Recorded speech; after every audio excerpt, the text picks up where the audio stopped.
c'est Tatanexua et aujourd'hui on va parler d'une saga que j'ai découverte il y a quelques mois et qui m'a transportée.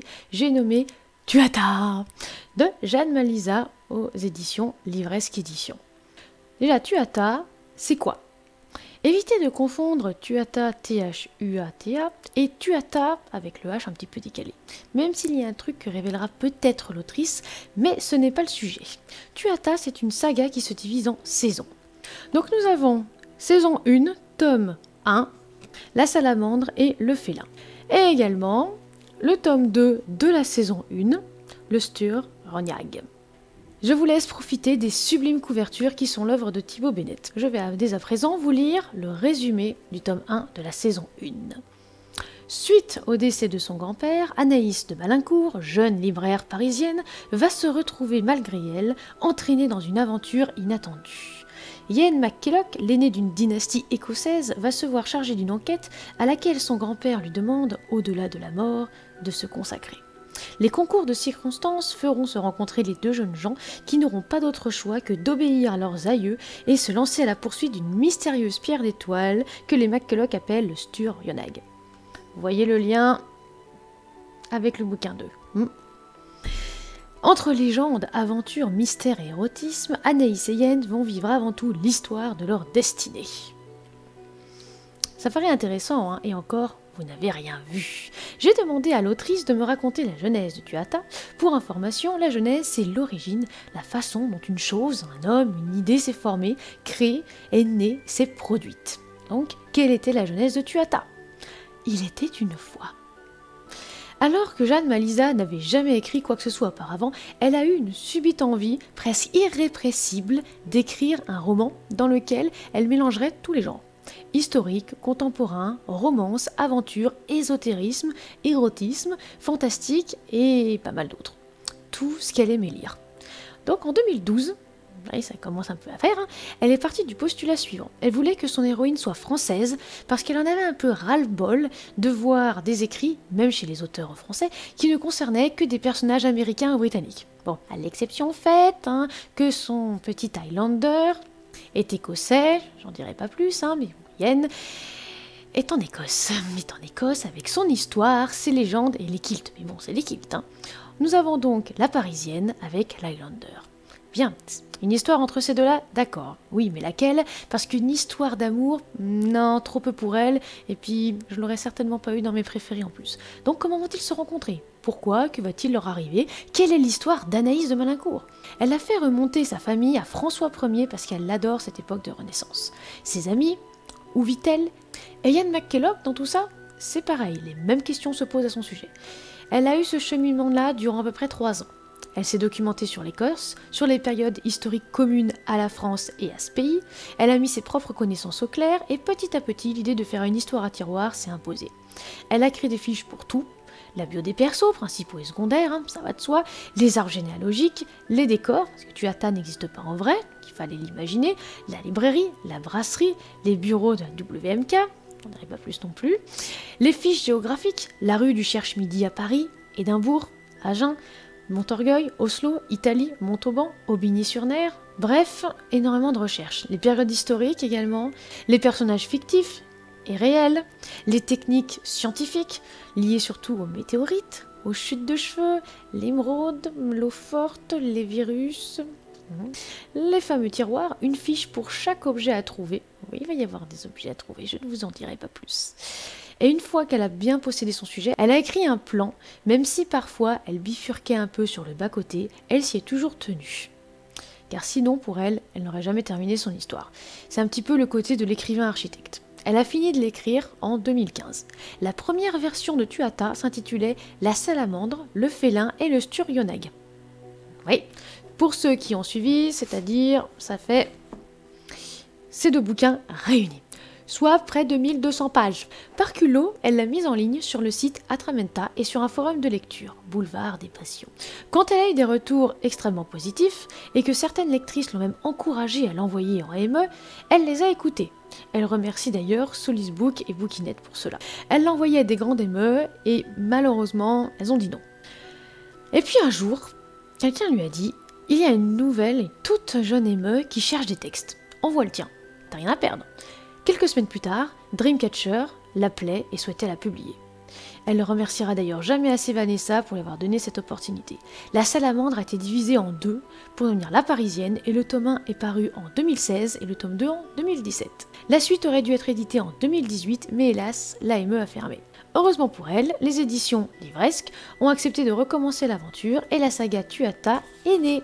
Elle a entièrement réécrit la première saison qui est parue en 2019.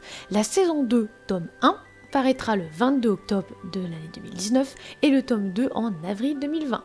La saison 3 paraîtra en 2021 et 2022. Pour l'anecdote, lorsqu'elle a fini d'écrire La Parisienne en 2015, elle n'avait pas du tout l'intention de continuer l'aventure. Elle était partie sur d'autres navires, mais lorsque le livre est paru et que les lecteurs et les lectrices, oui, parce qu'il y a aussi des hommes qui la lisent, ont dit « Et Filiane, c'est quoi son histoire? Et Clyde ?» Elle a tout de suite compris qu'elle n'en avait pas fini avec Tuatha. Et effectivement. Donc dès à présent, mes chroniques. La chronique du tome 1. Un beau pavé de presque 700 pages quand même, l'air de rien. J'ai mis 4 sur 5 pour ce livre mêlant aventure, romance, érotisme. Vous avez d'ailleurs chez les éditions Livresque des petites jauges. Voilà. Indiquant qu'il n'y a pas beaucoup de fantastique, on est plus dans la romance et l'aventure, mais il y a énormément de choses à découvrir là-dedans. On me parle salamandre, de félins, et vous comprendrez pourquoi en lisant ce livre. On me parle de France, d'Écosse, d'une librairie à Paris et d'une très grande demeure où il ne fait pas très froid. Sans spoiler les rapprochements, pour ceux qui adorent les romances mais pas très gnangnan, c'est parfait pour vous. On verra aussi la Suisse, mais je vous en dis pas plus. J'ai adoré personnellement les scènes à Tuatha. J'ai trouvé que c'était un lieu qui était très bien écrit, qui était très bien développé. Nous allons suivre donc le couple Anaïs et Yann, mais également d'autres couples qui soient hétéros ou homo. Il y a aussi un petit peu d'humour et on est plongé dans l'aventure directement. En effet, le grand-père d'Anaïs meurt et tout bascule ou presque. Elle a déjà fort à faire, mais voilà qu'un Écossais particulièrement beau d'après certains critères n'est pas ce que j'aime, mais il faut croire que ça ne laisse pas indifférent, ou moins différent de certaines. Et mêlé à tout ça, comment? Ah bah sans vous spoiler, c'est plutôt bien emmêlé. Société secrète, trahison de certaines personnes, comportement plus ou moins respectable et de l'amour. Il y en a beaucoup, jusqu'à la fin. Oui. En tout cas, Anaïs n'a pas eu une vie facile, je vous laisserai découvrir pourquoi. Yann a eu plus de conquêtes que le nombre de tardigrades étant allé dans l'espace. Mais a été blessé profondément par une femme, et elle n'a pas dit son dernier mot, décor planté. La lecture a été très fluide. La couverture juste incroyable, il y a d'ailleurs un petit raccord à un moment. Oui, vous avez vu ce magnifique petit médaillon? Vous pouvez retrouver les petits dessins en fait à chaque chapitre. Je vous montre par exemple un exemple, chapitre 21. Voilà. Ma phrase préférée, au début, un certain « heureusement pour son crâne », ça m'a fait rire, donc je l'ai noté. Et vous verrez pourquoi. Les plus, la longueur déjà, j'adore les pavés.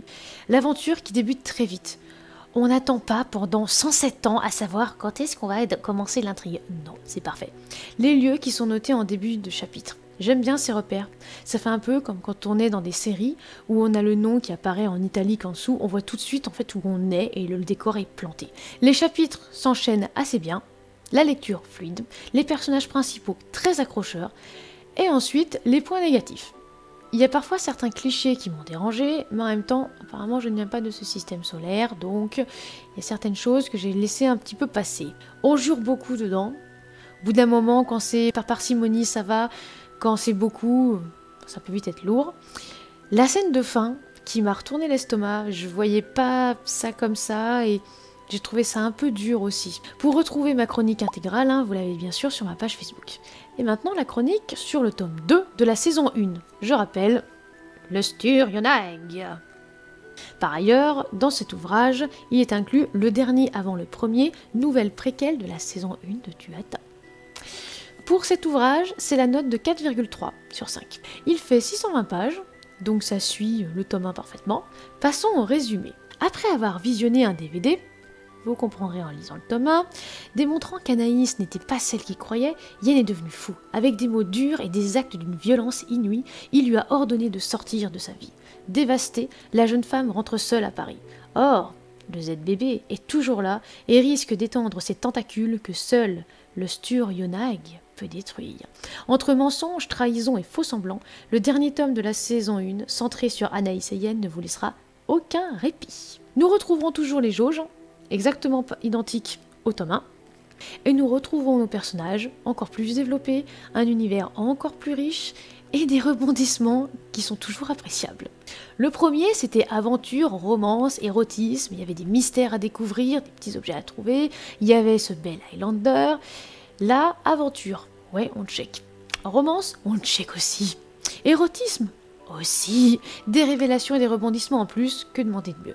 Il m'a presque rassasié, oui, presque, c'était à ça. Je l'ai lu en 5 heures avec un sentiment de « et après ».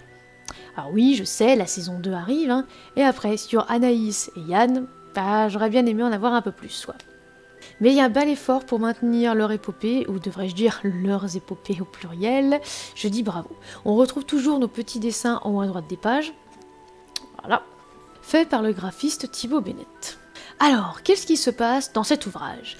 Yann va-t-il voir la supercherie? Anaïs va-t-elle se faire avoir?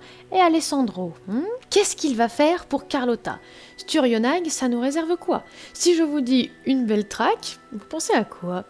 Vous allez avoir une prisonnière, un virus, un connard, des flics, de l'amour, du sexe, des prises de bec, un truc de foot, vous saurez pourquoi, et une petite aussi, Alice, qui a le même prénom que la fille de ma jumelle cosmique. La plume de l'autrice est géniale, on n'a pas l'impression d'avoir 600 pages à lire, c'est hyper plaisant.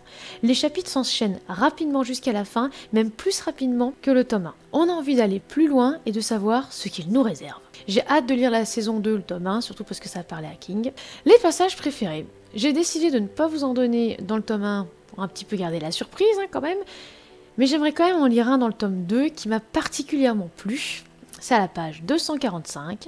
Pour ne pas spoiler, je ne dirai rien d'extraordinaire, mais ça donne une explication capitale. Imaginez Anaïs, quelque part. Prête? Parfait.